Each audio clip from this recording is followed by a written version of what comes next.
yan, we are inviting you and thank you so much for showing up this Sunday. Alam ko, ano ngayon, family day, but we choose to stay here. But again, thank you so much na agad sa aking mentee si Michelle. Ipipin ko siya kasi she deserve a round of applause. Tama ba? Yan. Okay, maybe, again, Michelle is one of my mentees. I let her introduce herself na lang. And later on, again, for those na bagong pasok, magtatawag ako for those na nagka-client na at yung mga struggle nyo, pwede natin pag-usapan para naman at the end of this webinar, meron tayong nauwing baon na learnings and mag-take action tayo right after this webinar. Okay? Go ahead, Michelle. Okay, good evening po sa lahat. Sandali. Magsishare screen ako. Um,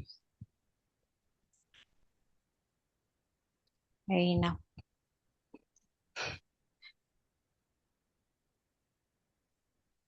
Okay. Meron na. Meron na kayo na. Yes, teacher. Ay, okay. Thank you.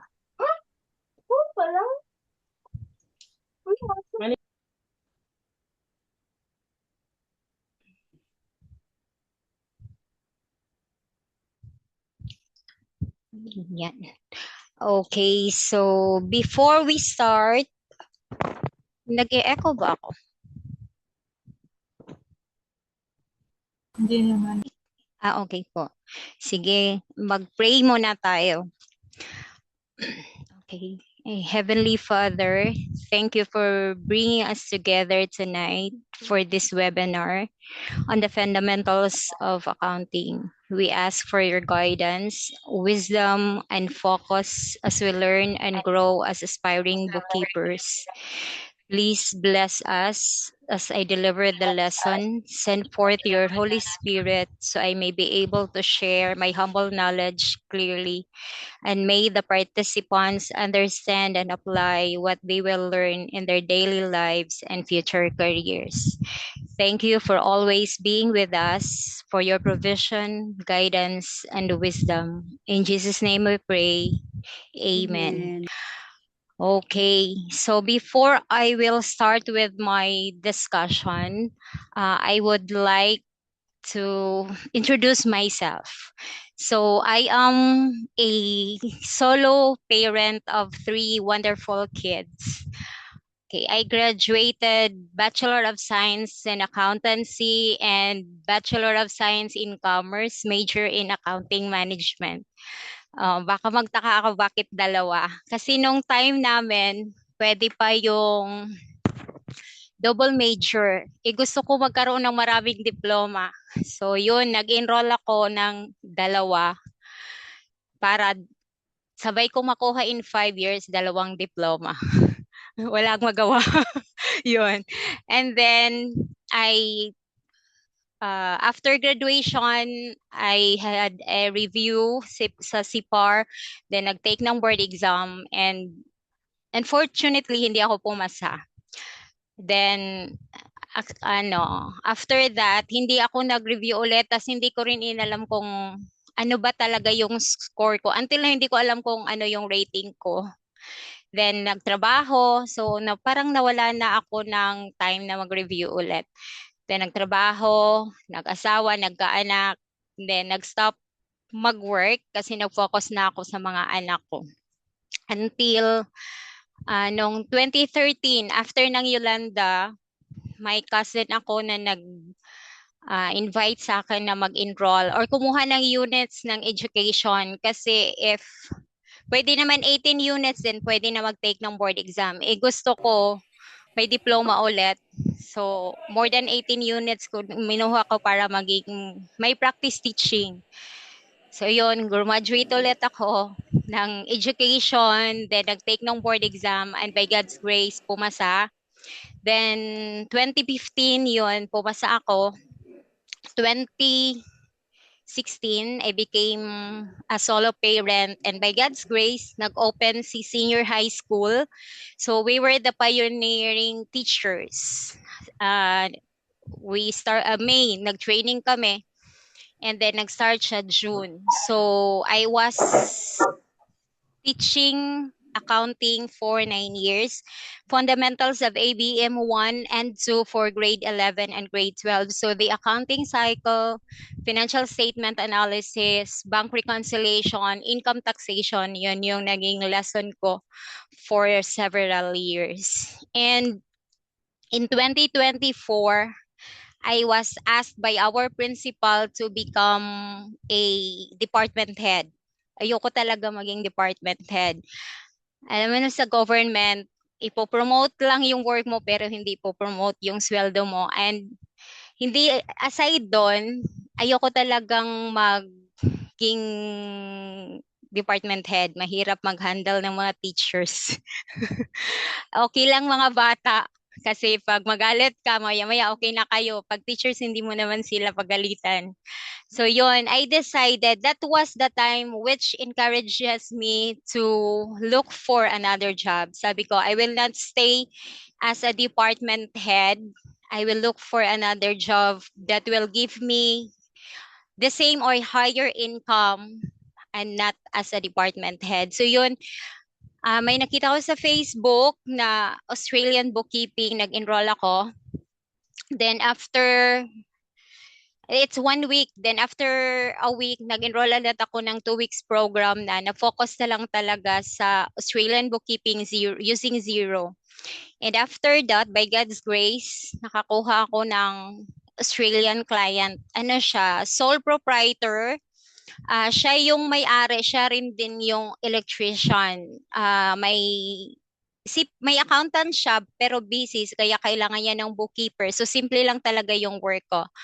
Ang mag-receive lang ng mga payments, then mag-assist sa mga invoices. Tapos yung rest ng trabaho, yung accountant na. Sabi ko, start na to. Then nag-aral ako ulit. Marami akong in-enroll na courses. Actually, ang iba mahal talaga siya. But, tapos self-paced. Hindi ko natapos ang iba pero shinare ko na mag-certificate ako sa Australian bookkeeping at sa Xero. Kasi yun yung goal ko Australia. Ayoko ng panggabi. So, yun.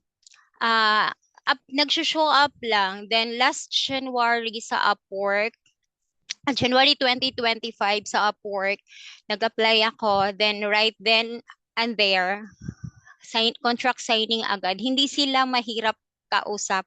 Pero ang ano nun kasi sole proprietor lang din, every January lang ako nagwo-work sa kanila.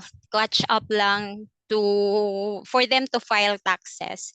Then I keep on applying and said, Lord, ayoko na talaga maging department head. Please give me a full-time job. And sa Upwork ulit nung August, nagbayad ulit ako, then nag-apply. And by God's grace, nakuha ko tong client ko. Ano siya, solar panel installation sa Australia. Lumabas kami sa Upwork. So, hindi na ako connected sa Upwork. So, wala nang bawas. And maganda din naman yung offer nila. I work as yung bookkeeper talaga na end-to-end and then some admin tasks. And I enjoy working with them kasi mabait naman sila. So yun, sabi nila napakatapang ko nga daw kasi I'm a solo parent with 3 kids na nag-aaral na ng college yung dalawa. Tapos sa university pa. Tapos nag-decide ako na mag-quit from teaching so that I can focus sa bookkeeping. Last October 1, 2025, nag-resign ako as a teacher. Yun, di ba lakas ng loob ko. I actually don't want to share this kasi parang mahaba siyang introduction, but I was also thinking that if maybe there are someone out there who is just waiting for my story to be inspired to take that leap of faith and also try the bookkeeping world. Mahirap siya, of course, but wala naman sigurong trabahong madali. it will become easier if we really see or we are committed to reach our goals. So yon. So aside sa client ko na seasonal na sa US, meron din ako mga isa pang US client, AU client, mga email management, tas konting bookkeeping lang. So, ginagrab ko pa rin yung mga yon kasi dagdag kita din yon. Basta kaya pa ng time. And I'm still applying. I'm still showing up. Kasi ang sabi ko nga kay Coach Shan, if ever makakuha pa ako ng client, baka makahelp ako sa community. Yun. And then, wala dito, si Grace, nakilala ko lang din siya sa community, then hindi kasi siya pa ganun ka galing sa QuickBooks. Nung nakakuha siya ng client, nagkipag-collaborate siya sa akin. Siya ang nag-close ng deal, pero ako ang nag-work, tapos 50-50 kami. Yun. Natapos namin siya in 2 weeks. Tapos waiting pa kami kung kukunin kami as retainers. Kasi hindi pa nagbigay ng feedback si client, pero binayaran niya na kami agad ng full.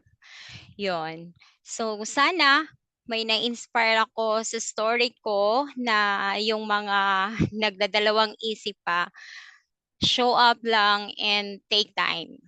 Oo. Hindi siya madali, pero kailangan natin mag-focus, kailangan natin gumawa ng action kasi walang mangyayari kung puro lang discussion, puro lang learnings, walang application. So, yun. Okay, so let's start the lessons. Okay. This is ABCs of Accounting, Simple Lessons for Beginners. Bakit ito yung napili kong title? Sabi kasi ng anak ko, parang hindi siya intimidating sa mga students, kumbaga, na wanted to learn accounting. Okay, so when we hear accounting, or many would be afraid, or parang ang accounting mabigat na word para sa kanila. What they don't realize is accounting had been part of our daily lives. Yung pagbili sa tindahan, yung pagbayad ng pamasahe, yung pagbabudgeting ng mga nanay sa araw-araw, 'di ba? Yung pagsusulat kung ilan na ba yung nagastos, saan na ba napupunta yung pera, that is already accounting. So, what is really accounting? Ano ba yung nasa isip niyo pag naririnig niyo ang accounting? Kasi ang iba sinasabi nila, pag accounting daw, complicated, kailangan magaling ka sa math. Hindi naman talaga actually kailangan magaling sa math kasi we are just using simple or the basic operations.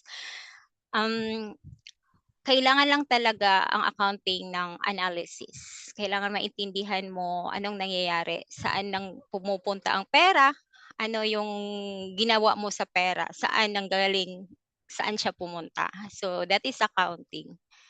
May lang ako. What's the difference daw between accounting and counting? Any idea? What's the difference between accounting and counting? Sige daw. Baka may gusto siyang sumagot.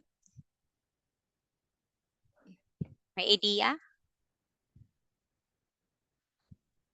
Ano ang difference ng accounting sa counting? Wala? Ano daw? Yung difference ng accounting sa counting is, yung counting daw, 1, 2, 3, 4. Yung accounting is a 1, a 2, a 3, a 4. Charot lang, corny. Actually, I learned there from my father, tas ginagamit ko lang siya. Yon. Lang. To make the mood lighter. Okay. So, this evening, we will learn, or these are the objectives. Understand what accounting is. Identify the 5 major account types. Understand the accounting equation. explain the debits and credits, and analyze simple business transactions. So these are the main goals for today, and don't worry, we will make this lighter and simple. Okay, so accounting was discovered by Fra Luca Pacioli, Bartolomeo di Pacioli. He was the father of accounting because he was the one who discovered the double entry bookkeeping. Bakit siya tinawag na double entry bookkeeping? Kasi hindi siya pwedeng isa lang, dapat palagi siyang may partner. Okay, so first we have to know what is accounting. So accounting is the process of identifying, recording, classifying, summarizing, interpreting, and communicating financial information of business to its users for judgment and decision making. Also, accounting is the art of recording, classifying, and summarizing in a significant manner and in terms of money, transactions, and events, which are in part at least of a financial character and interpreting the result thereof. This definition is from the American Institute of Certified Public Accountant. Okay, so based on the definition, accounting is the process of identifying. Ano ba yung mga i-identify natin? Lahat ba ng transactions, do you think lahat ng transactions ng company i-record or hindi? Or kailangan ba natin isama lahat ng nangyayari sa company? Kailangan ba natin siyang i-record? Sige daw. What's your idea? You can type 1 if yes and 0 kung no.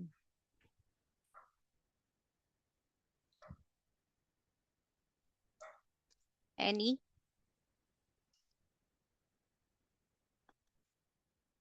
Okay, so may 1, may 0. Okay. So that's why we need to identify not all transactions of the company will be recorded. If it involves financial or economic resources, it will be recorded. Kagaya ng hiring an employee, i-record ba natin sila or hindi? Hiring an employee is also part of the activity or the transaction of the company, pero hindi natin siya i-record kasi wala naman siyang money involved sa hiring. Process lang siya ng hiring, pero wala ka pang binigay na pera or hindi ka pa nagbayad. So hindi siya kasali. So only those that involves economic or financial resources will be recorded by in the books. That's why we need to identify. Then recording.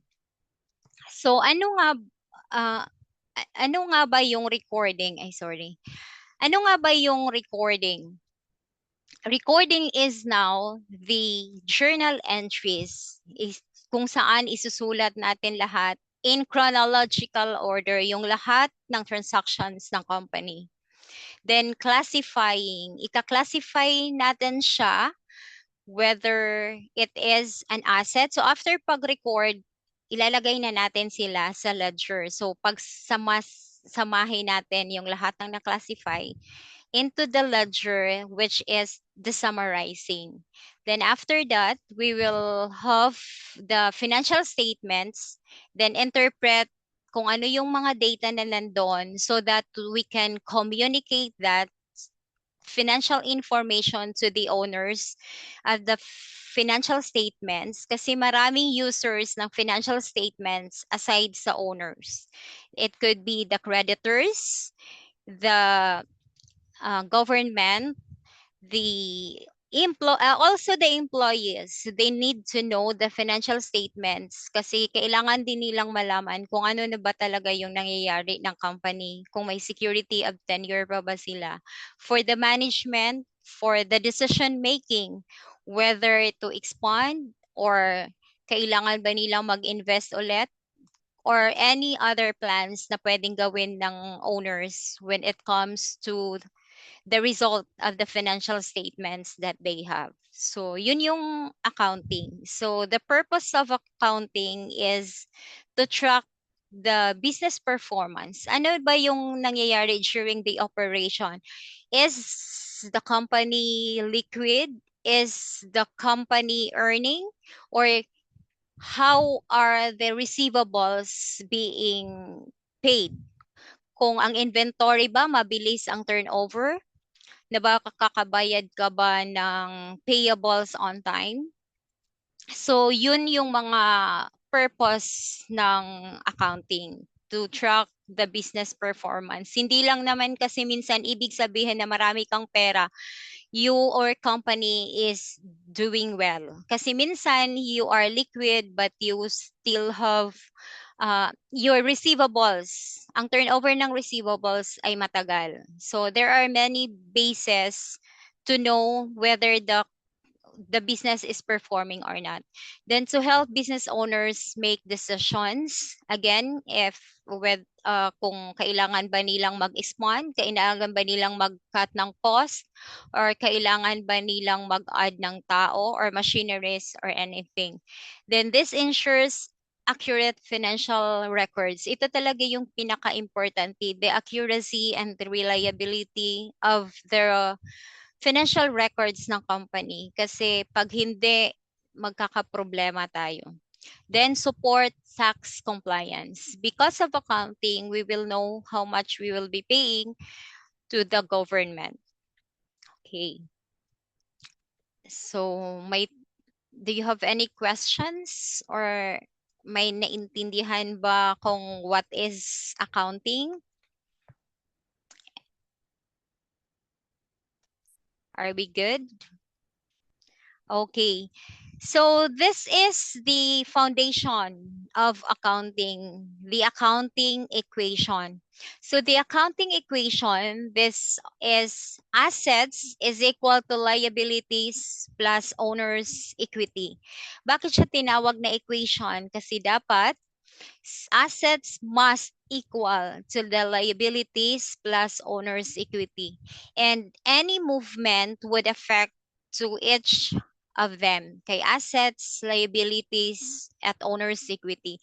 So lahat ng transactions can affect either of the three.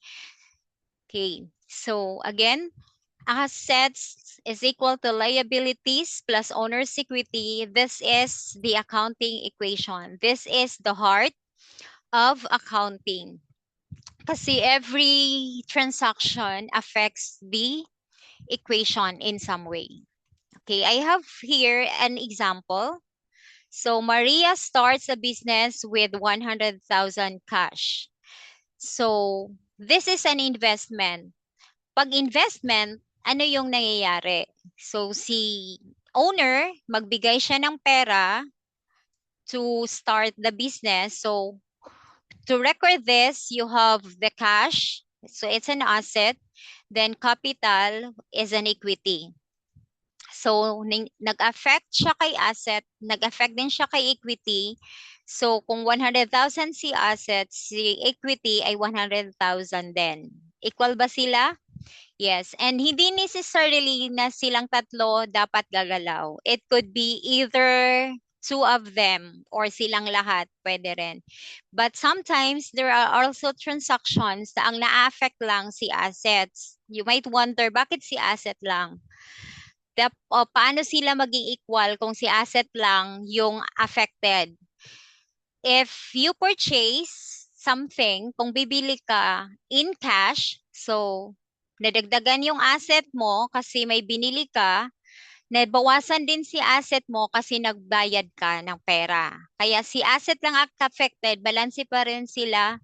Yes. Zero naman si assets kasi plus and minus. Then zero din si liabilities and equity. Naintindihan ba? Okay ba? Nakuha po ba? Okay. Then another example is Maria purchased a printer on account. Sa accounting term, when we say on account, it's a liability or it could be on credit utang. So, when you hear this word or you encounter this word on account, always bear in mind ang ibig sabihin yan ay liability or utang or credit. So, when you purchase a printer, si printer is an asset which is 20,000 and dahil on account siya, nag-increase din yung liabilities mo. So, ganyan siya palagi. There is always an effect to both sides, could be addition or subtraction. Basta palaging ang effect dapat mag-equal silang dalawa. Hindi pwedeng isa lang or hindi pwedeng 20,000 to tapos zero dito. Hindi na siya equation. So ganun how it works si equation. Okay, so do you have any question before we will proceed? May mga tanong po ba? Okay ba? Okay, sige. Okay, so these are the 5 major account types. Okay, 5 lang sila na 5 major accounts. We have the assets, liabilities, equity, income, and expenses. Pero tanong nyo, bakit sobrang dami ang laman ng chart of accounts? Kasi each major accounts has different sub-accounts. Marami sila masyado. And when we say asset, what is your understanding of asset? Ano ba yung asset? Sige nga, paki-type please kung ano yung understanding you kay asset.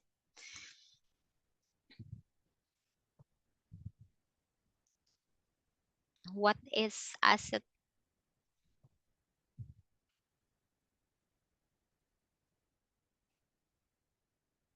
Ano po si asset? Ay.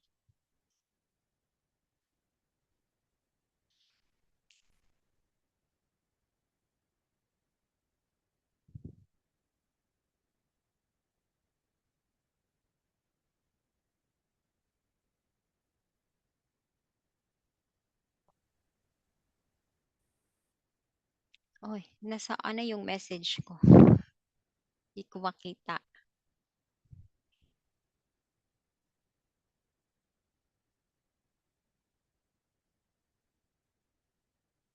Ay, sure. Wait. Okay, everything the business owns. Ba't nawala? Sorry po. Okay. So yes, asset.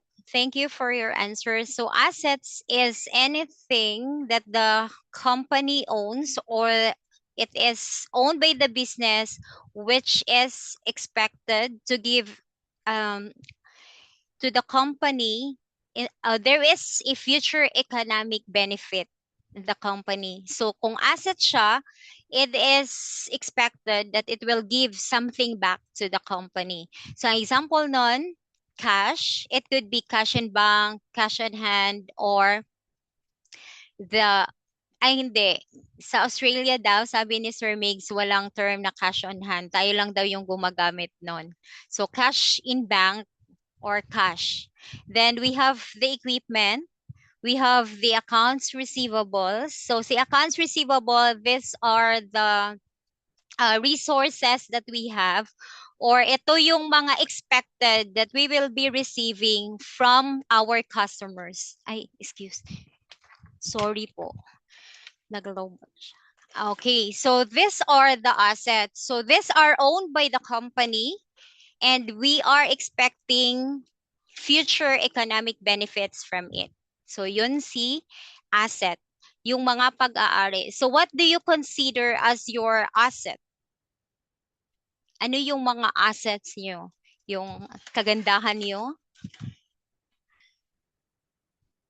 Okay, what do you consider as your assets? As a bookkeeper, what are your assets? Or as a wife, as a mother, ano yung mga considered nyo as assets? your skills. What else? Okay. So assets, we have tangible and intangible assets. So yung skills belongs to the intangible assets. And intangible assets are mga non-current assets, just like the trademark, the branding, yung mga goodwill, those are intangible assets and are considered non-current assets. So yung building also in non-current asset kasi naglalast ng matagal si building. Okay. So yung cellphone nyo, it's also an asset. Diba?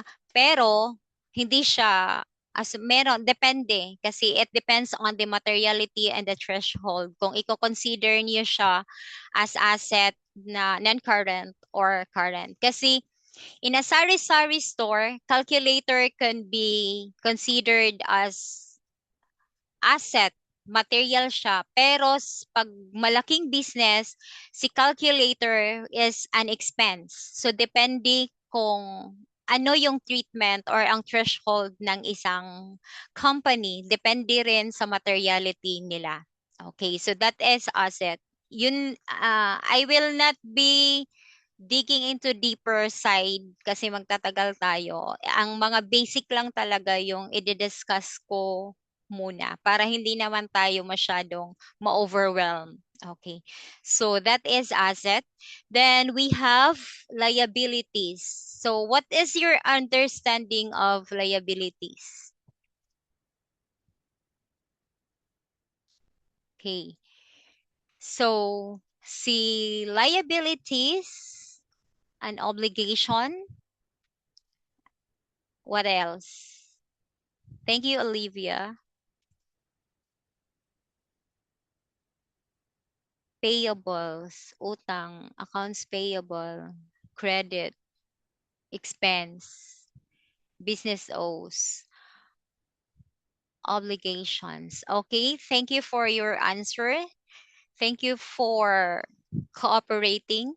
Okay, so liabilities, these are the obligations or debts of a business owner which is expected to be paid. So pag utang, kailangan bayaran. So liabilities can also be current and non-current. So depende sa term. Basta if it is more than 1 year, it is already considered as non-current assets. Ay, non-current liabilities, I mean. So we have notes payable, loans payables, we have bonds, mortgages. So it depends on the companies kung ano yung mga liabilities nila. Okay, so again, liabilities is the credit or the debts of the company which are expected to be paid in the future. So pag magbabayad ka, kung si asset kanina will give benefit, magdagdag siya sa resources mo, si liabilities, once you will be paying it, it will deduct from your resources. Okay, so that is liability.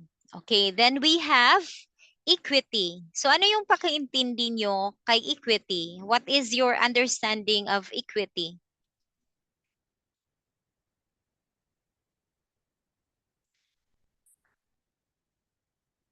Yes, if it's more than 12 months, it's non-current.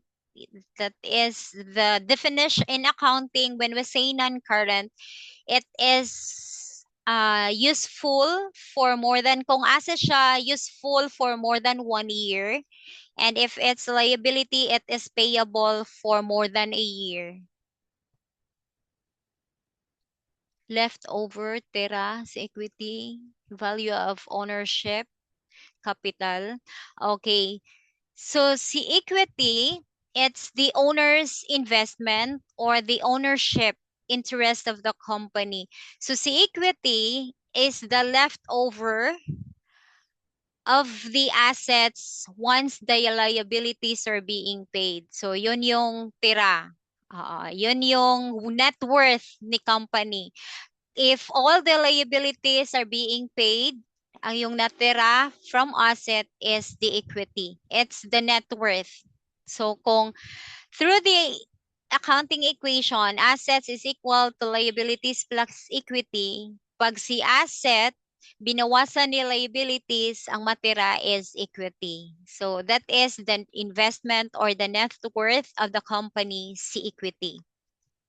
Sometimes we can, it is owner's equity, owner's capital. So depende siya sa ginagamit, but they are just the same, equity or capital. Okay. So it could also be sa partnership is partner's contribution or partner's capital. So it could also be si equity if nag-invest ka or nagbigay ka, that is a capital, an addition. And if the company withdraws, it becomes a withdrawal or a drawing. So for those not familiar, pag sinabing drawing, pag nakabasa niyo or na-encounter niyo si word na drawing, ang ibig sabihin yan sa accounting is withdrawal. So kumuha si owner ng pera from his investment and use it for his personal consumption na. So ginamit niya or kinuha na niya yung part of his investment. So it becomes withdrawal or drawings. And there is also another term you will encounter, si retained earnings. Retained earnings is the share of the company, pero si retained earnings, hindi nyo siya mai-encounter usually sa sole proprietor. You will encounter that in corporation or in other uh, structure ng business. So, pag si sole proprietor kasi mga simple lang talaga yung terms kasi simple lang din naman yung galaw pa ng business. Okay. So again, we have the assets, liabilities, and equity. So the three major accounts which forms part of the accounting equation, and ito rin yung tandaan nyo kasi ito lang din sila na three accounts ang lalabas sa statement of financial position or the balance sheet. Silang tatlo lang. So hindi kayo malito na pag sinabing balance sheet, ang papasok dapat palagi sa utak nyo or you will always remember na ang content lang yan is the assets, liabilities, and equity. So anong nangyari kay income at expense? Saan sila napupunta? Income and expense goes to the income statement. So yun yung tandaan nyo. Assets, liabilities, and equity is found in the balance sheet and income and expenses are found in the income statement. So when we say income, ano yung idea niyo ng income? Yung tubo na ba? What is income? Gains. Profit and loss. Ano pa? When we say income, kita.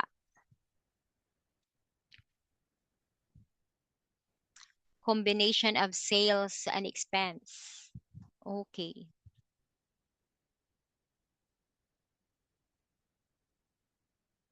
Profit, revenue. Income can be gross or net. Okay. So thank you. So when we say income, this refers to the money earned by the business from its normal business operations or service provided. So when we say income, dapat part siya ng normal operation ni business. Example, kung sa sari-sari store, the normal operation ng business is yung magtinda, 'di ba, ng different types ng mga groceries na nabibili natin sa araw-araw. So that is sales. That is how we call kung if we are into merchandising, it is called sales. If we are offering service or if we are on a service-based business, we are having service revenue. So sa normal operations, it's called income. kapag hindi na siya part ng normal operation ng business pero kumita ka, it's called gain. Ano yung difference nila? Example, sa sari-sari store, gumamit ka ng delivery truck. Ang normal operation, you are selling groceries, merchandise. Tapos, si delivery truck or si tricycle na ginagamit pang deliver, binenta mo, halimbawa, binili mo siya ng 100,000, nabenta mo siya ng 120,000, yung 20,000 is not your income. Bakit hindi mo siya income? It's because it's not part of the normal operation of the business. Kasi, ang normal operation mo is nagbebenta ka ng merchandise. Si delivery, si tricycle na ginagamit mo pang deliver, kumita ka, but it's not part of the main operation. It's not called sales. It's not part of the income, but it's called gain. Okay. Basta, you will always remember na hindi siya income kung hindi siya part sa normal operation ng business. Just like si service. Ano ba yung mga example ng service revenue or service-based business? Si vulcanizing shop, si parlor, si barbershop, si hotel, the doctors, they are offering service, di ba? So, kung ano yung main operations nila, yun yung tinatawag na income. Other than that, na binibenta nila na kumita sila, it's called gains. Okay, sana hindi tayo nalito or you need more clarifications.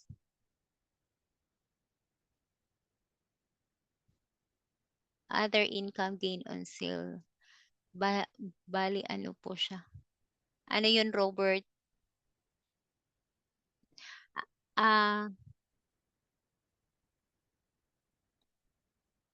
Bali ano po siya? Yung sa other income. Okay, gains siya if hindi siya part ng main operation ng business. Just like yung example ko. Or si barbecuehan. Meron siyang umbrella na ginagamit sa pagbabarbecue niya. Pag binenta niya yun, example, binili niya ng 500, binenta niya ng 600, the 100 is not part of the sales or the income, but it is called gains. Yun yung difference ng income. Pag si income, it's the main operation. Pag si gain, it's an earning outside the main operation of the business. Okay. Then we have expenses. So when we say expenses, ano yung mga expenses nyo? Or how do you understand expense?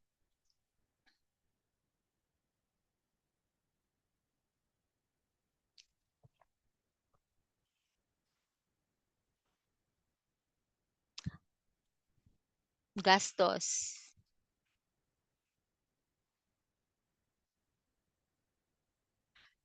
Paano po recording? Ano siya? Gain on sale or other income?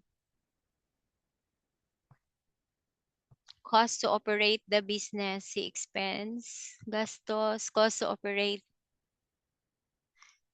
Okay. So, again, si income kanina is what the company earns during the main operation of the business. Si expense, gastusin from the ordinary course of business, day-to-day cost, lumalabas na pera, money spent. Okay, thank you.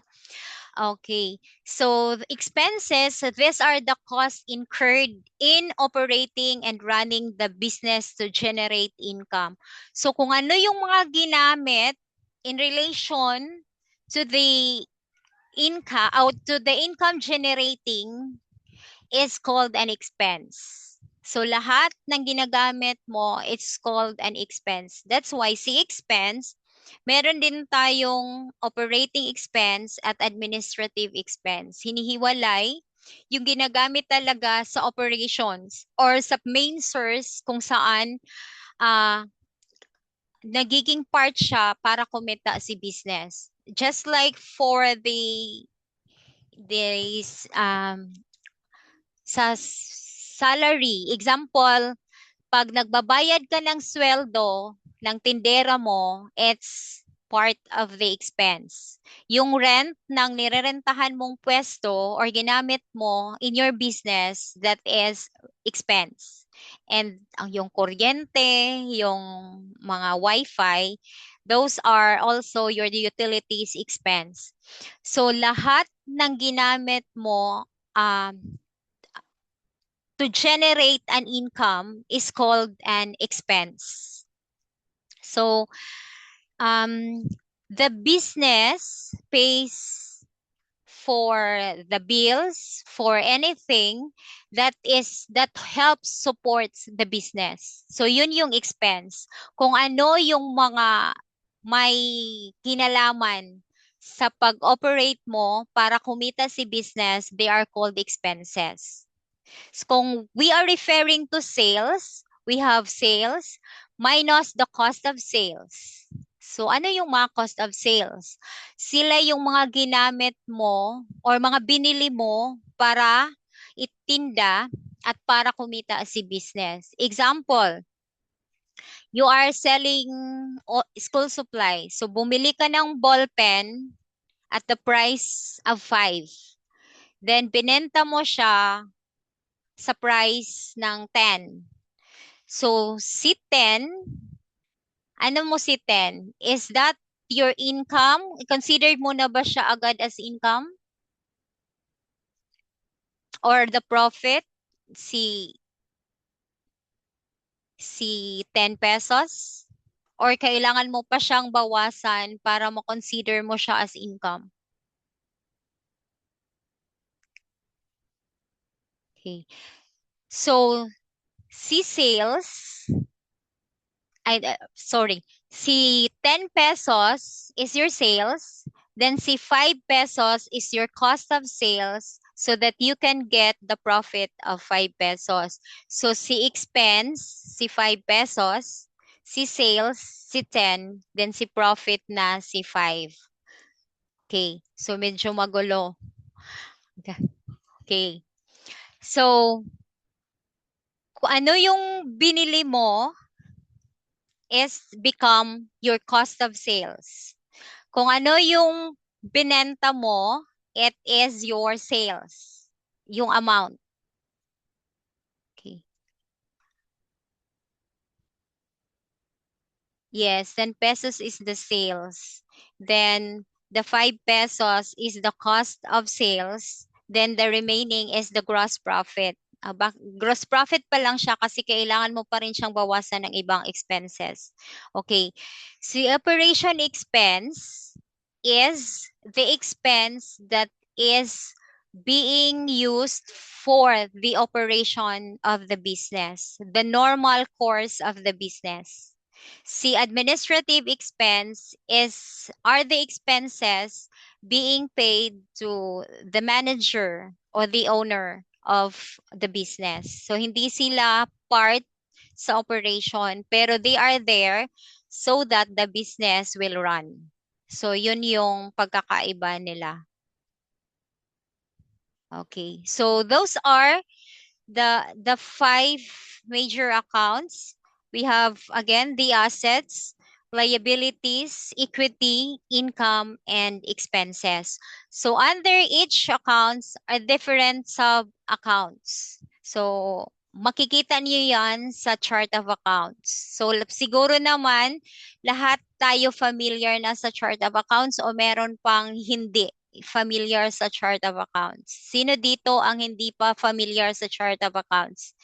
Yes or no, please.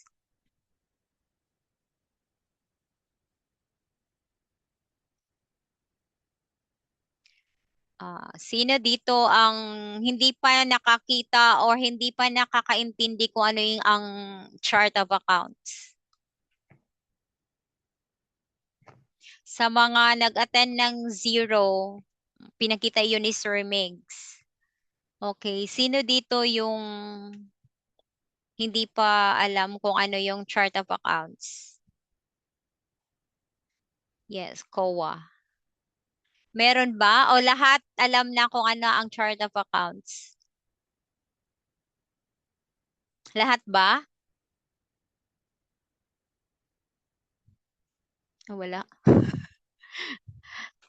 Okay, thank you. So lahat alam na kung ano yung chart of accounts. Okay, thank you. Very good. Okay.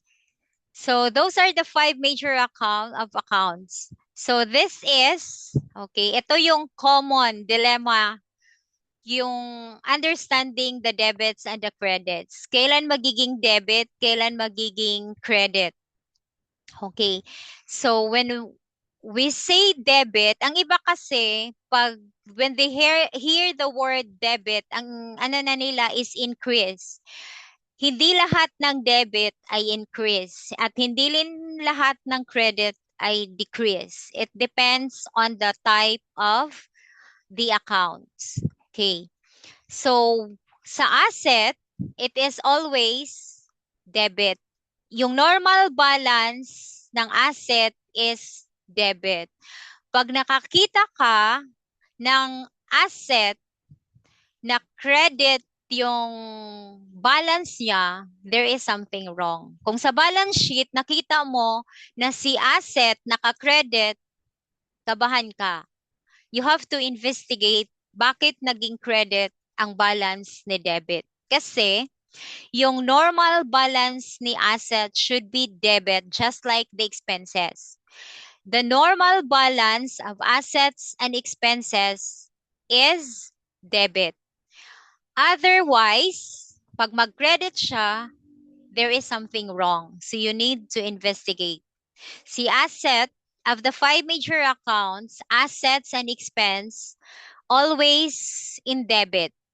Pag mag-increase siya, if you acquire an asset or if you invest cash to the company, it's always a debit. Kailan magki-credit si asset? When you pay. Kung when you sell. So nag-decrease siya. But then, the normal balance or ang remaining balance niya will always be debit. So makikita mo sa balance sheet mo, si asset is always debit. Yan yung palagi mong tandaan. Anything na part si asset is on the debit side. It will always have a balance of debit, on the debit. So, lahat ng increase ni assets, lahat ng increase ni expense is naka-debit. For example, you purchase a vehicle. So, si vehicle is an asset. So, it will be added debit.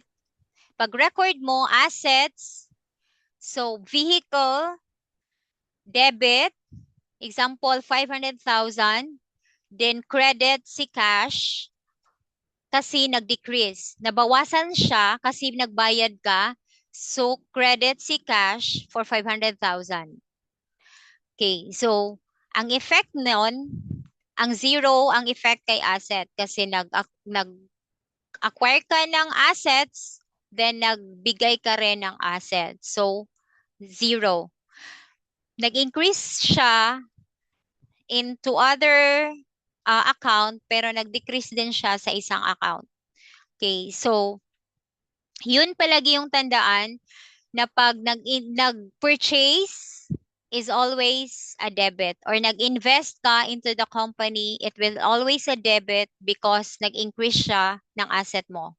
Si expense, if you have salary expense, so debit expense, credit cash. So, nagbawas ka ng asset, nag-increase ka ng expense. Then at the end, pag makita mo sa income statement mo, si asset also will always be on the debit side. Hindi pwedeng nag-negative or nag-credit si expense. So it means to say may problema ka or may problema sa process ng accounting mo. So you have to be careful when it comes to assets and expenses, they always have the normal debit account. Si liabilities, equity, and income, pagdating sa increase, they are always on credit. So lahat ng nag-i-increase kay liabilities, equity, and income is naka-credit. Lahat naman ng mag-decrease kay liabilities, equity, and income ay naka-debit. So, kabaliktaran siya ni assets and expense. Si asset and expense, pag increase, debit. Liabilities, equity, and income, pag increase, naka-credit. So, yan yung palagi yung tandaan na sa 5 major accounts, si assets at expense lang ang naka-debit pag mag-increase. Liabilities, equity, and income ay naka-credit pag nag-increase. Okay ba tayo? Do you have any questions or you need clarifications?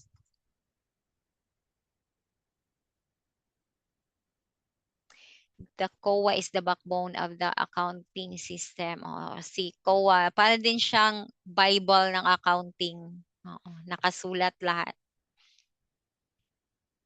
Okay. So, okay na tayo kay debits and credits. Yes, pag drawing, pag nag-decrease, kasi decrease siya sa equity, kaya debit siya. Si liabilities din, pag binayaran mo is credit. Ay, rather debit, kasi nabawasan na yung utang mo. Pag si income, pag loss, pag hindi siya, pag at the end of the year, hindi ka wala kang profit, so it becomes a debit kasi loss. Ayan. So, ito yung easy memory guide. Again, si debit, assets increase, expenses increase. Si credit, liabilities increase, equity increase, and income also increase. Okay. So, I have some examples. So, what will be the effect if you pay 3,000 electricity bill? Ano yung magiging entry? Ano yung magiging affected na accounts if you pay 3,000 electricity bill?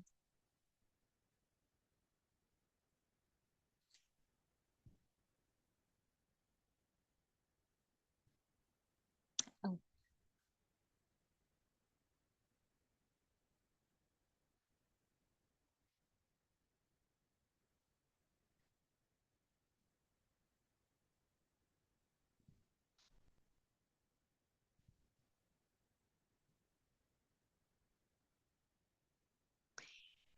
Increase utility expense, decrease cash, expense debit, cash credit. Yes.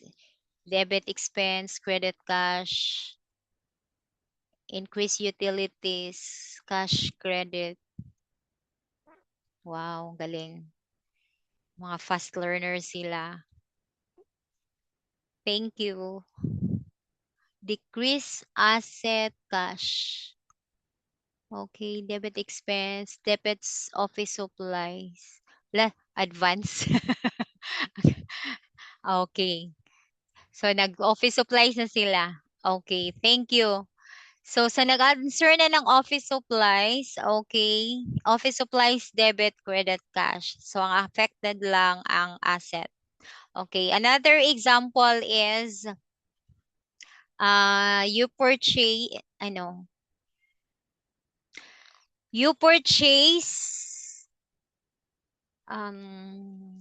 furniture on account for 75,000 pesos. What will be the entry? Purchase furniture on account for 75,000 pesos.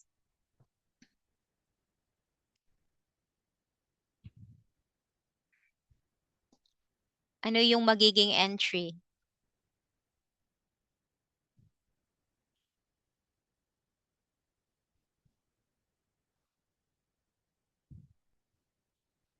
Increase furniture, increase accounts payable, debit furniture, debit accounts payable.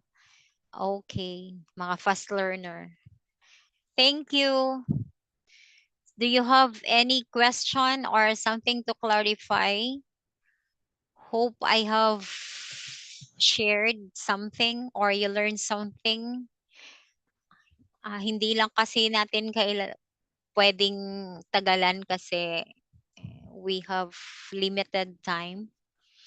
And yun lang. If you have questions or something to clarify, just message your questions. So thank you. Ay, wala pang ano to, wala pa tayong depreciation. Doon lang muna tayo sa simple, yung debit furniture, credit accounts payable. Thank you, Miss Pinky.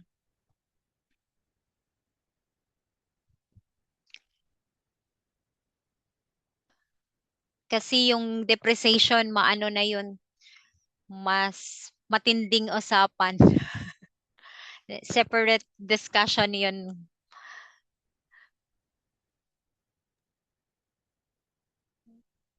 Dito lang muna tayo sa basic. Thank you. Thank you so much. And thank you, Coach Chen, for the opportunity. Ayan, thank you so much, Michelle. Guys, pa-type naman ng 1 kung may natutunan tayo. At si mga nagre-refresh, especially sa mga non-accountant, helpful ba yung naturo? Refresh ba kayo doon sa asset? Diba kasi minsan nalilito tayo, lalo pag umahawak na kayo ng actual account. Actually, yung basic nun, gustong-gusto ko yung tinuring yung sa asset, tsaka yung normally yung expenses nasa debit sides. So, pang hindi accountant, medyo malilito doon. Tama ba? So, sa mga non-accountant, natuto ba tayo? At sa mga accountant naman, na-refresh ba tayo, guys? I think na-refresh naman kahit ako na-refresh. May nagtanong ng depreciation, Miss Pinky, medyo advanced yun. Baka malito yung mga non-accountant. Medyo, ano yon, sunod yun. Pero hindi pa nga sunod yun, mga huling, ano na yun. May mga accrual pa tayo. May prepaid pa, Yes. may amortization. Tama ba? May May payroll. May marami pa pong dadaan. Adjustment. Pero basic muna tayo. Ayan. Thank you so much. Do you have any question ba, guys? For those of you na nandito? Yan. Again, guys, ano naman, pa-follow naman si Michelle para matag natin siya mamaya for this valuable sharing. Kasi again, as a teacher, para tayong bumalik sa high school, di ba? Dati nung high school tayo, hindi ko nga alam nung high school yun. Eh. Kamote din ako dun. Sabi ko, ano ba yun? Basic 101 yun, guys. Tama, basic na basic. Pero nung matututunan mo talaga siya kapag actual mo siyang hinahawakan araw-araw. So, tama ba? Sino ba dito yung tinatanong ko lagi? Sino dito nag-handle ng AP?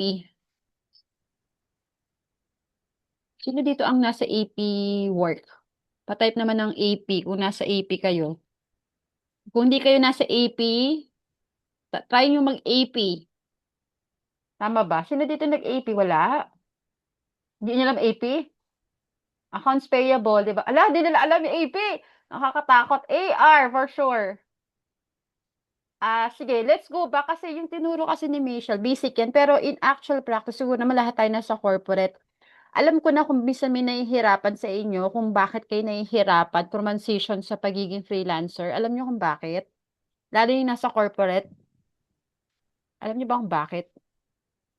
Kasi sa corporate natin, there are times, most of you, 10 years, nasa AP lang siya, nasa AR, isang department lang siya. Hindi niya nahawakan yung full cycle of accounting. Tapos pupunta kayo sa pagiging freelancing, hahawakan nyo lahat. Tama ba? Yes. Tama ba? Kasi si Misha, tsaka kami, nasa ano na kami, napagdaanan namin yung higher level, general. Di ba may iba't ibang types ng accounting? Sino mga iba't ibang branch? Di ba may tax, may management. So, saang level ba kayo doon? Kasi yung tinuturo ni Misha nasa financial accounting yan eh. So, yun yung sinasabi ko, ba't hindi kayo nakakakuha ng client, nagiging overwhelming sa inyo? Kasi even you, hindi alam anong ba yung existing skills nyo na dala-dala sa corporate. Tama ba, Miss Christina? Nagagano siya na Miss Christina. Sino yung nakakapag-identify? So, for those of you, kaya kayo nahihirapan magka-client, bukod sa nalilito kayo, ano ba yung existing skills yun na pwedeng ma-offer for example kasi marami kasi sa inyo, ma-share ko yung iba, halimbawa gusto nga mag-freelance bookkeeper, syempre bibira ng bookkeeper yan, senior accountant agad, pero nagsa-senior accountant, ang nahawakan niya lang pala nung actual office, nasa APAR lang, taga-sagot ng email, taga-ganon, tama ba? Without understanding, ano ba talaga trabaho ng freelance accountant. Sabi ko nga, pag accountant na kayo sa client, sa US man, sa EU, ano kayo, multitasker, all around kayo dun. Lahat. Correct? Alam ng mga nag-i-intern yun kasi sila nagba-backrecon pero naguguluhan din sila kasi lahat dun kailangan nilang alamin yung in and out ng pera tapos financial statement na iintindihan. Correct ba guys? Tama ba? So, yun yung isang dapat nyo consider ba't kayo nahihirapan. Plus, pag nag-apply kayo guys, nagbabasa ba kayo ng job posting talaga? Ano yung mga skills na nare-required? Or bara-bara na lang, nakita ko, ay, nag-post si Miss yan, no? At marami sa inyo guys hindi nagbabasa. Sorry to tell you. Minsan nagra-random ano ko, di ba? Nagra-random sharing ako sa community. Ngayon, nagkikreate ako ng isang thread sa community na lahat ng job post nandun lang. Hindi porket pinost ko siya, sa akin po galing. Ha? Yung tatanong, Miss yan, work from home ba siya? Miss yan, ano ba siya? Flexi ba siya? Part-time ba siya? May gumaganon sa akin. Hindi naman sa napipikon ako, pero napipikon ako, charot. Hindi, ibig sabihin lang, pag minashiner ako, it's up to you how to read the job post and it's up to you, it's your call kung mag-a-apply kayo. Kasi hindi ko kayo masasagot isa-isa, tama? Hindi naman sa ayaw ko, kaya lang there are times na tayo naman, magbasa-basa na tayo, tama ba? Tapos nag-a-apply kayo, hindi nyo nga nabasa, ano ba talaga yung requirements? 3 to 5 years experience, may tax ba? Alam nyo na ba yung zero? Alam nyo na ba yung QBO? Nag-gets? So, tas nagtataka kayo, ba't di kayo natatanggap? Eh, una sa lahat, hindi nga kayo nagbasa. So, paano kayo matatanggap? Hindi kayo nagbasa, di ba? Tapos tatanungin sa akin, part-time, full-time. So, possible maging part-time. Marami ulit sa inyo, guys, nagsisimula pa lang sa freelancing, naghahanap agad ng part-time kasi raw may full-time job sila. Nakukuha ulit? Pero, in reality, possible yun. May nagtatanong din, minsan sasabihin ko ba sa client kung may full-time ako, tapos hindi ko sasabihin may full-time ako na work? Ang sagot ko dun, pwede naman kayo mag-white lies, di ba? Kung kakayanin ng oras nyo. Kaya siya, it depende kung magpe-perform kayo. Pero kung hangga't di nyo pa siya kaya, wala kayong choice kundi mag-graveyard shift. Huwag kayong choosy. Marami rin sa inyo, bago pa lang, nagtatanong na part-time coach, ganito yung gusto ko sahod. Talaga ba? Yung nga may existing nahihirapan na, what more yung newbies? Ano lang, real talk lang tayo, guys. Sino nakaka-relate? So, minsan, meron tayong mga bagay-bagay na gustong makamit, pero hindi natin naiintindihan ano ba muna yung gusto natin at the first place. 'Di ba? Kasi marami akong hiring. Ang hiring ko, guys, di ko mabigay sa inyo. Alam niyo kung ano hiring ko?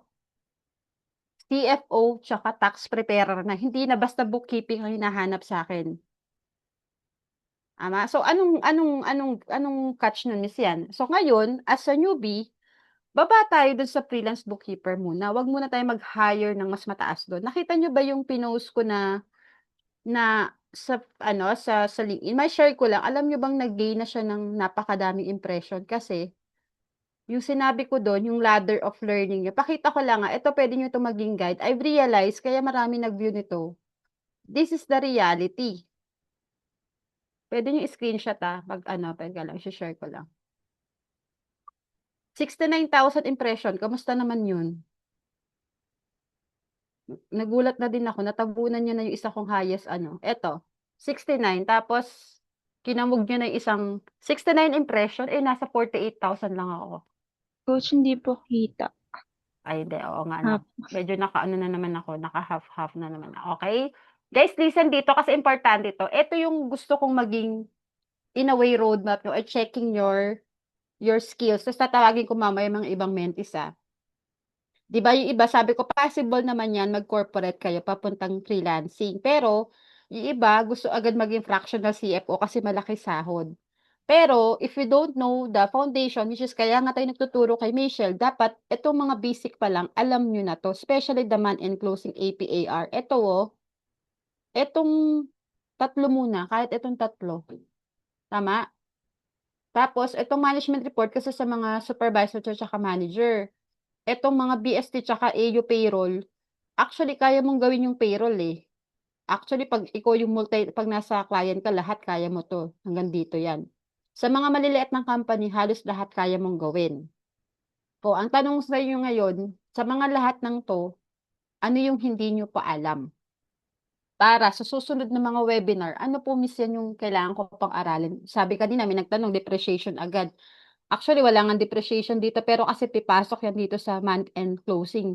Kasi diyan papasok yung mga adjustment, accrual, amortization, prepaid, kung nasara ba siya or na-depreciate ba lahat ng asset. So magiging confusing to sa newbie hanggang dito, tama? Tapos so ngayon ang alam niyo pa lang hangga't dito, naku kailangan ko pala aralin yung payroll, which is madali lang ang payroll tutuusin, pare-pareho lang 'yan. Sige bigyan tayo ng time, dati nagturo ako ng payroll, eh, alam ko nagturo ako ng payroll, basic entries sa local. Tapos 'yan, sa BAS tsaka GST mga income tax 'to, tsaka ito iba yung sa business activity statement ng AU, eh. Pero related din naman sa FS yan dapat nagta-tally mga report. Alam din ng mga nag-i-intern yun, sa zero kasi minsan naka-integrate na yan, okey? Ulit, tapos dito, ngayon wala naman kayong choice kundi magpaka-intern, ayan, mag-free job, paid internship, part-time, project-based muna kayo. Pero you have to be more proactive sa LinkedIn. May mga tinuturo tayo sa loob na puwedeng sabihin, "Hi, I'm accountant, baka gusto mong magpa-free audit, magpa-free bookkeeping sa'kin, puwede ka ba?" Puwede rin yan sa Facebook. Kung may kakilala kayo, mag-offer kayo at least 1 month, okay? So eto yan 'no, guys, dito yan. So alam ko sa inyo, hindi ko alam kung saang level na kayo dito, pero yung mga nasa corporate, malamang nasa senior bookkeeper na to finance manager. Marami diyan nasa 20 years experience na daw sila, magta-transition. Ang nakakagulat din, marami rin sa atin ngayon mga nag-a-apply sa'min, fresh grad pa lang gusto na online. So sabi ko, "Paano kaya yun?" Hindi sila nakapag-corporate, hindi nila madadaanan yung utos-utusan sila. Kasi dun talaga. So eto yun, dito kayo as a newbie, dito muna, then unti-unti after a year maging senior, maging finance manager, hanggang maging fractional CFO.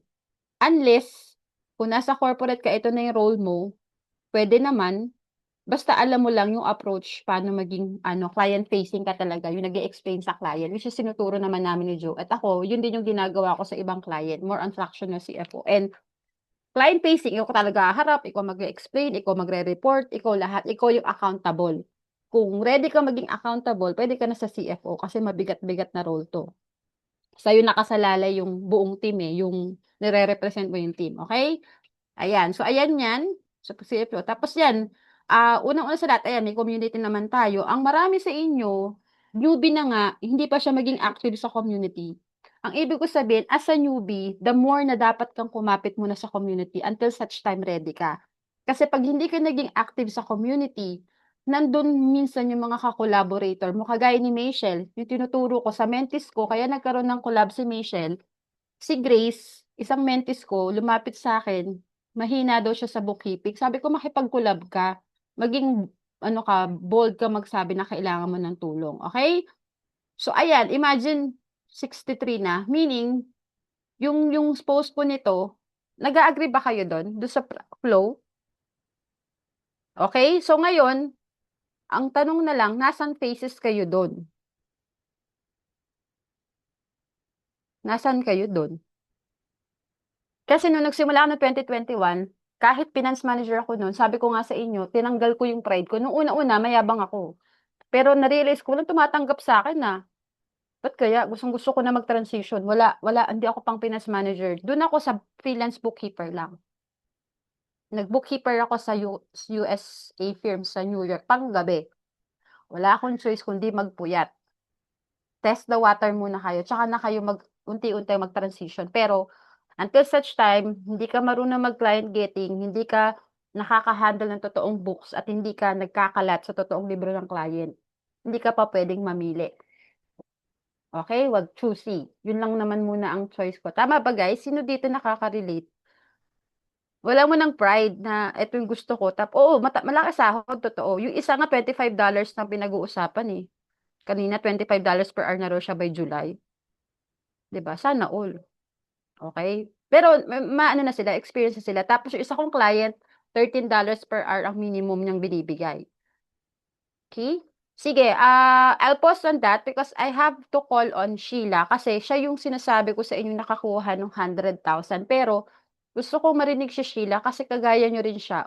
Ano siya eh, on and off. Alam mo yung parang roller coaster yung buhay nito sa akin eh. Yung minsan coach siya, bigla akong client coach siya. Nagsusumbong yan, literal nagsusumbong yan. Okay, sige Sheila, kwento mo yung time na nag-start ka sa akin and yung journey mo na hanggang ngayon until such time makuha mo yung 100,000. Hi guys, good evening. So my name is Sheila. I'm a CPA and I'm a government employee.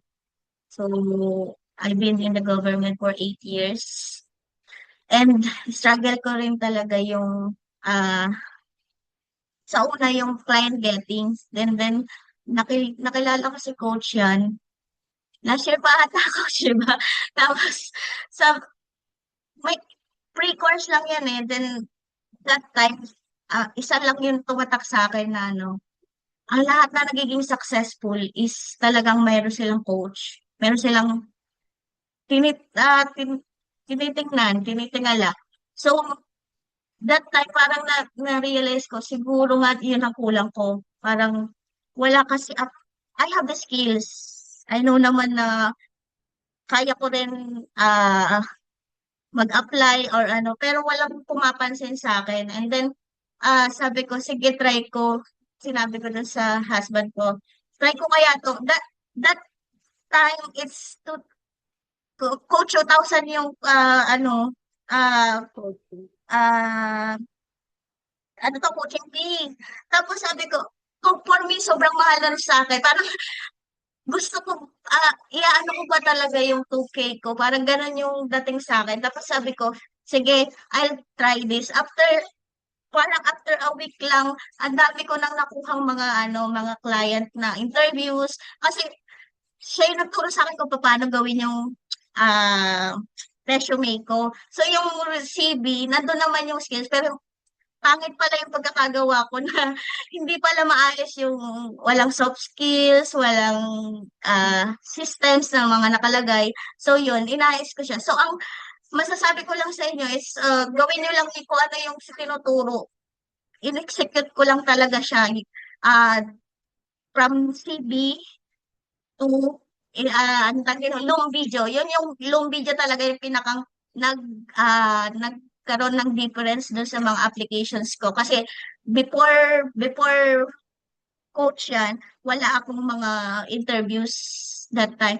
Pero after coach yan, talagang sobrang dami ko ng interviews kahit hirap na hirap sa English, push lang. Tapos, yung long videos talaga yung nagkaroon ng big changes sa akin. And doon sa long videos, tinuro rin naman ni Coach yan kung paano mo i-introduce yung sarili mo from saan ka nagsimula, ano ka ngayon, and ano ba yung future na gusto mong gawin. Tapos,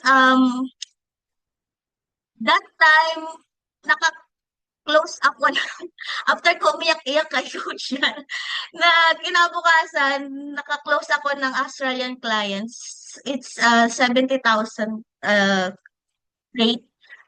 Day shift siya, pero government employee po ako. So may work pa ako that time. Pero thankful ako sa asawa ko kasi siya yung nag-work talaga for that client.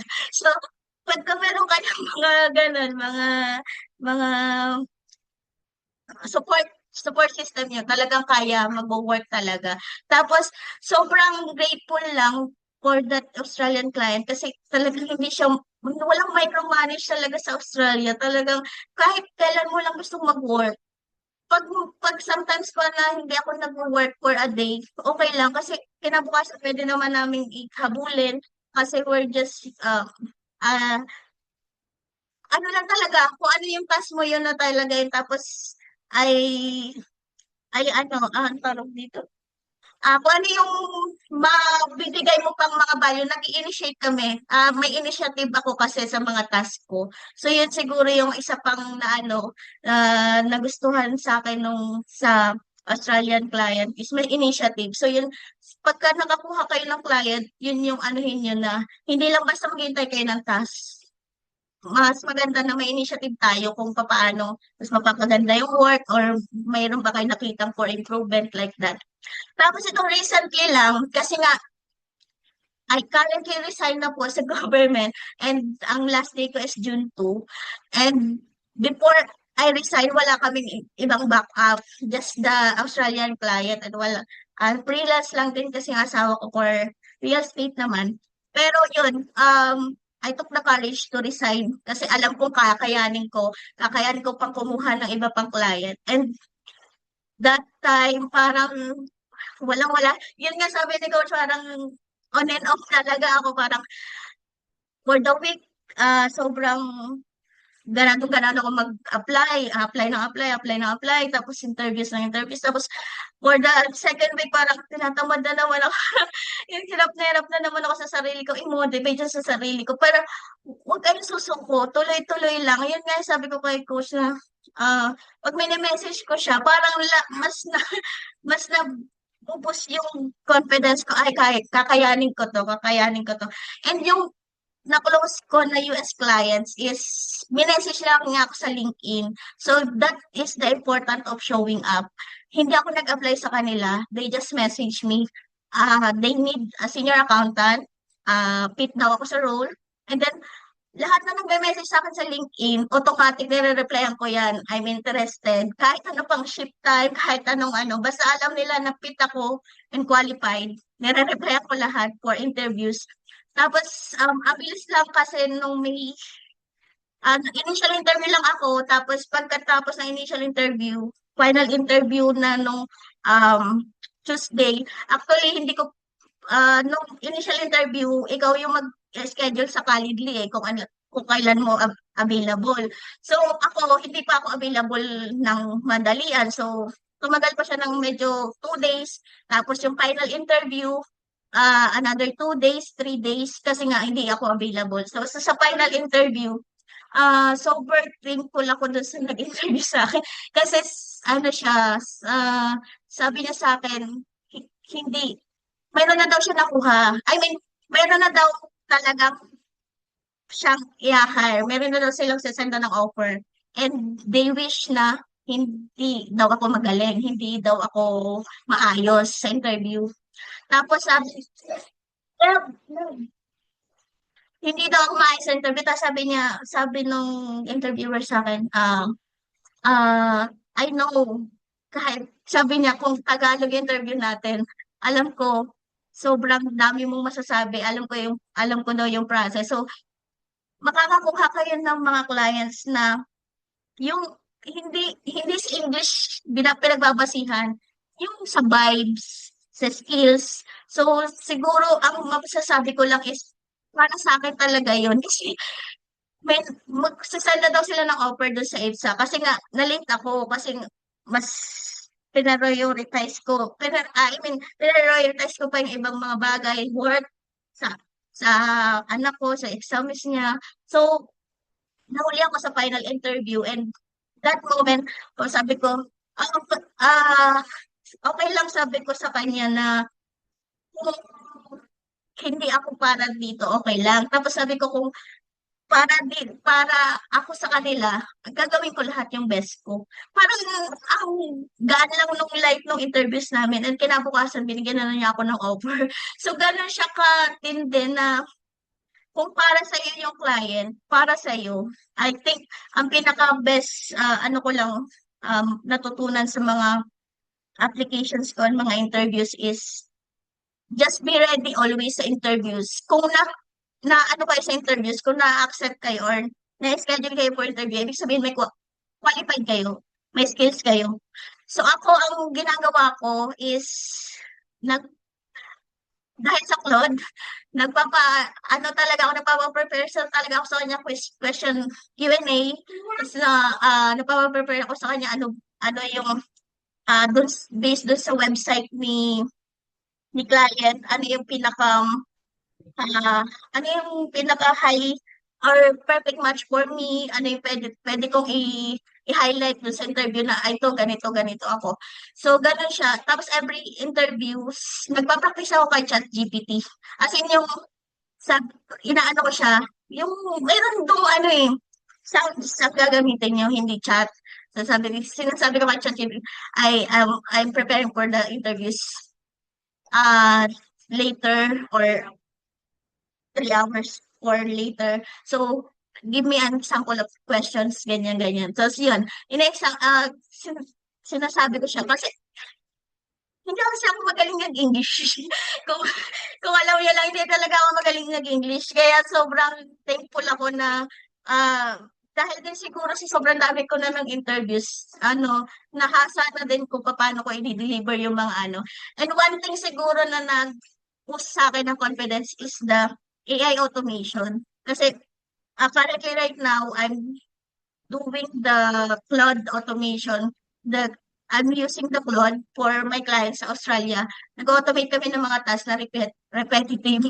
So sobrang siguro yun din yung naging edge ko uh, for another client na makuha ko siya kasi sinabi ko rin sa kanya, sa mga interviews ko, sa mga series of interviews ko the last few weeks, sinasabi ko sa kanila na I'm gaining experience about the AI automation kasi ano siya, nandito na siya so we need to embrace it. So yun yung sinasabi ni Coach Chan, talaga nandiyan si Coach Chan para turuan tayo. Or yung gawin yung di ba tinuturuan niya tayo sa Claude? Sobrang thankful talaga ako kay Coach yan kasi yun, lagi siyang nandyan for me. Lagi niya ako inaano na, "Oh, okay lang yan. Parang ganito ba yung ginawa mo ba to? Sabi niya, ay, oo nga, sabi ko, sige, parang ang inaano ko lang is, huwag kayong mawala ng pag-asa kung wala pa, tuloy-tuloy lang. Ganun lang. Tapos, siguro, ang isa ko pang masasabi is, sinurrender ko lahat kasi kay God. Super overthink kasi ako nitong mga nakaraan na sabi ko, kaya ko ba? Kaya ko ba talaga mag full-time work from home? Kaya ko ba gawin to? So, sabi ko kay Lord is, kayo na pong bahala. So, yun, nakuha ko yung client and yan, dahil din sa suporta ng family ko, ng husband ko, so, mayroon kaming 6 digits is real. Tapos siguro, may mga series of application pa rin ako, may mga finals interview pa rin ako mga susunod. Hindi ko siya dinecline. I just accept it and then practice, still doing it. Kung ano man yung mangyari, at least we have it na, yung ganun. So, thank you so much for listening to my story. I want you all to, tuloy-tuloy lang. Yun lang naman yung, huwag kayong, mawawala ng pag-asa. At yun yung sinabi ni Coach Sean kanina na kung hindi ka para doon, yung gusto mo finance manager ka pero hindi ka talaga para doon. So, pang bookkeeper ka. So, accept it and do it. Do it scared. Do it scared. Kaya nyo yan, guys. And thank you so much po. Thank you. Ayan. Si Sheila Lasher pa yan. Again, kaya ko siya tinawag, guys, kasi alam ko naman most of you pinanghihinaan na ng loob, di ba? Ang hirap tumalon sa isang bagay na wala kang assurance. Yung pagtalo niyo sa mahirap na desisyon yun kasi nakasalalay yung fixed income dun, bayaran na. Di ba? Parang nakakatakot. Di ba lahat, sabi ko nga, wala namang bagay na sure tayo eh. Yun lang, kapag tumalon ba tayo, pangangatawanan natin, datrabahuhin ba natin siya? Ang problema sa atin, gusto pero kulang tayo sa gawa. 'Di ba? Wala tayong ginagawang effort to achieve that. Daily show up, posting sa LinkedIn. Ano naman kung post ka ng post sa LinkedIn, sabi ko naman hangga't hindi kayo nakakabayad sa bills ko, wala akong pakialam. Ganun na lang tayo lagi. Sabi ko, yun talaga totoo, 'di ba? And then ayan, testimony lang siya na walang assurance kayo sa mundo. Huwag kayong matakot na mag-try. 'Di ba? At least na-try niyo na, tinagad niyo na yung todo niyo. May narinig akong gano'n, 'di ba? 'Pag tumalon ka sa isang bangin, nakatawid ka do'n ng takot na takot ka. Once natalampasan mo 'yun, ano pa yung katatakutan mo, natawid mo na 'yun. 'Di ba? Kung di ka aalis dito sa kabilang bangin, hanggang kailan mo malalamang mahuhulog? At for sure, hindi ka mahuhulog. May dahilan si Lord bakit ka nahulog. at may sasalo sa'yo. Lagi niyong tatandaan yun. Kaya, thank you ako sa community yan. Si Sheila lagi umaattend ng webinar yan. Kaya sinasabi ko, guys, pag may free webinar akong libre, umattend lang kayo. Kasi sa isang webinar, may isa kayong lesson na mapupulot doon. Hindi siya webinar lang ng wala to. Kada webinar, baunin niyo yung lessons and apply it agad-agad. Hindi yung bukas, ay, wag na, tsaka na lang. Kasi tapos pag may paid na, ayaw nang gumalaw kasi mahal na. Yung free nga, ayaw nyo pa, ano, saan kayo gagalaw? 'Di ba? So, yun yung lagi kong turo. And again, andito lang naman ako, si Joe, kanina nag-usap kami, tagal namin nag-usap. Sabi namin, ano pa problema? Binigay na namin lahat. Tapos nakukonfuse pa din kayo. So, hindi naman namin, kami naman lagi lang, andyan lang naman kami. Kung tutusin, sabi ko nga, pwede naman wala na kami. Pwede naman kami gumawa ng sarili naming buhay, tama? Pakialam ko ba sa inyo? Ganda-gandahan na lang ako dapat. Pero hindi pa kasi doon natatapos. Kagaya nyo, I have the testimony na kagaya nyo din dati struggle. We have to pay it forward. Pag hindi ko siya pinay it forward, wala na, tapos na. Sayang naman binigay sa akin ni Lord na chance nung nangangailangan na ako ng way back 2020. 'Di ba? Baka balikan ako ni Lord. Si Raul tuwa. Sabi niya tutulong siya. Ngayon, nasaan na siya? 'Di ba? Sa inyo, kapag nagkaroon na kayo ng client, kaya tuwan-tuwa ako sa mga nandito pa din, kahit wala pang client. Kasi ibig sabihin, yun yung small act of ano nila, paying it forward. Hindi nyo alam talaga yung community pag nandun kayo sa loob. Tingnan nyo, nagkaka-client na iba, nagiging intern na iba, pero showing up. So, yung mga nandito, thank you for showing up kasi alam ko Sunday. Ako naman madaldal ako pag Sunday, energy ko pag Sunday mataas, ewan ko ba bakit. Baliktad ako eh, pag weekends ako mataas ang energy, pag weekdays medyo chill-chill na tayo. Okay? Do you have any more questions and picture? So sana again maging inspirasyon sa atin si Michelle sa solo parents, si Sheila na tumalon na sa government. And susunod sa iyo naman yung story na ikukuwento niyo, ano naman yung testimony niyo nagwo-work sa God sa inyo. So si community, kami naman ano lang kami, channel of blessings lang kami. Kami lang yung naatasan. But eventually your story will be told soon. Okay, picture tayo. Yun ang favorite. Hindi mo kayo nakikinig na, picture na lang inaantay niyo sa akin. Huwag niyo nga ako inaano. Ano, picture na lang, di ba? Ayan. Ano lang po, addition coach, thank you kasi hindi ka busy. Alam kong busy ka pero you always give time to respond. Sa dami ko ng inatinan ng mga webinars, in-enrollan na courses, hanggang start lang kami. Tapos after that, wala nang sumasagot. Yun. And so, dapat i-treasure natin yung time na binibigay sa atin ni coach kasi she is one of a kind. Yun. Hindi siya madamot. Uy, buka And kaya magkaiyakan yun tayo. yung yun yung nilolook forward ko din na kung bakit ako nag-a-apply pa para makatulong ako, maka-inspire palalo sa mga ano, fellow solo parent like me. Yun talaga yung advocacy ko to give back at mag-inspire sa mga solo parent like me. Hindi siya madali pero kaya natin. We have a great God. Yes, that's why we're here naman. Again, thank you so much. And sana sa next story kayo na yung magkukwento, ha? Gusto naming marinig yung kwento nyo. Kasi again, iba-iba tayo ng story.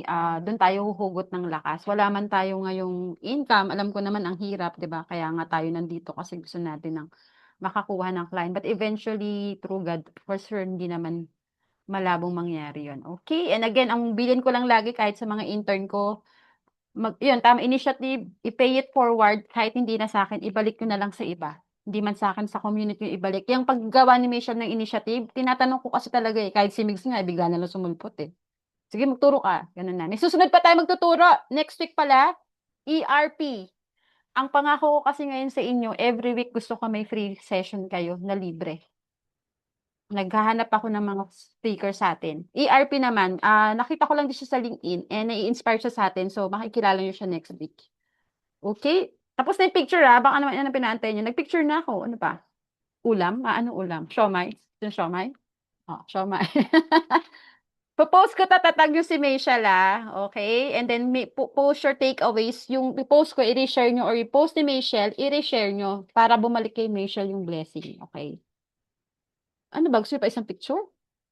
Okay na yan? Papost ka na doon na. Sige. Maganda na ba kayo doon? Kasi iba hindi happy. Coach, nakatabingi ako. Coach, hindi ako kasama. Sige, isa pa, yung maayos. Sige, ayusin nyo. Miss yun, nakatagilid ako, nakangiwi ako. Okay, demanding yun. Okay. Oh, si ano, Michelle, naka ano pa yun, nakaangkas pa to. Gusto ko to, nakaangkas pa, oh. 1, 2, 3. Yung sinasabing anywhere strike si Michelle, oh. Sige, si Maricar Labo, yan, nakasmile siya. Si Robert, si Anna, kita ko. 1, 2, 3 sa kabilang side. Okay, thank you so much, guys. And see you next week again, 7 p.m., same link. Okay? Tapos sa coaching natin, babalik tayo next week for yung mga nag-enroll. Bye, guys. Thank you. God Bye-bye. Michelle, bless. thank you, ah. Thank Thank you so you. much. Thank you.